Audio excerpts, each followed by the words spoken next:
আমাদেরকে যে কোনো মূল্যে হোক ডেমোক্রেটিক প্রসেসটা চালু রাখতে হবে, আমাদের জবাবদিহিতাটা চালু রাখতে হবে যে কোনো মূল্যে, সেটি জাতীয় পর্যায়ে হোক, সেটি লোকাল পর্যায়ে হোক, অর্থাৎ ইউনিয়ন পরিষদ নির্বাচন, পৌরসভার নির্বাচন লোকাল পর্যায়ে হোক, সেটা কোনো ট্রেড বডির ইলেকশন হোক।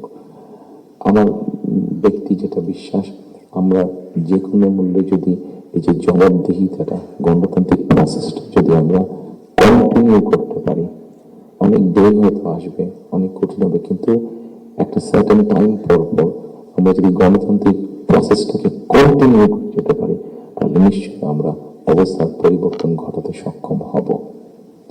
এবং আরেকটি কথা, কাউকে আঘাত না করি আমি বলতে চাইছি, কোনো রাজনৈতিক দলের নেতা সদস্য কাউকে আমি আঘাত করতে চাইছি না। আমি আমার চিন্তাটা শুধু ওনাদের সামনে তুলে ধরতে চাইছি যে আসুন আমরা দেশের মানুষের শিক্ষা, দেশের মানুষের স্বাস্থ্য, দেশের নারীদের অধিকার, এম্পাওয়ারমেন্ট, কর্মসংস্থান, পরিবেশ, সবকিছু মিলিয়ে এই যে বিষয়গুলো, যেটি একটি সাধারণ মানুষের জন্য প্রযোজ্য, আমরা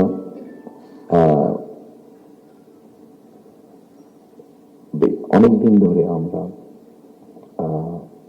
শব্দটাকে আমাদের রিফর্ম, শব্দটা মনে করতে সংস্কার, রিফর্ম, যে বিষয়গুলো নিয়ে আমরা আলোচনা করেছি, আপনি যদি একটু খেয়াল করে দেখেন এই রিফর্মের আমার কাছে মনে হয়েছে যে তিনটি পার্ট আছে। একটি হচ্ছে সাংবিধানিক পার্ট, একটি হচ্ছে আইনগত পার্ট, এবং আরেকটি হচ্ছে মানুষের প্রতিদিনের জীবনযাত্রা, নিরাপত্তা, তাদের সিকিউরিটি, সবকিছু নিয়ে একটি পার্ট আছে।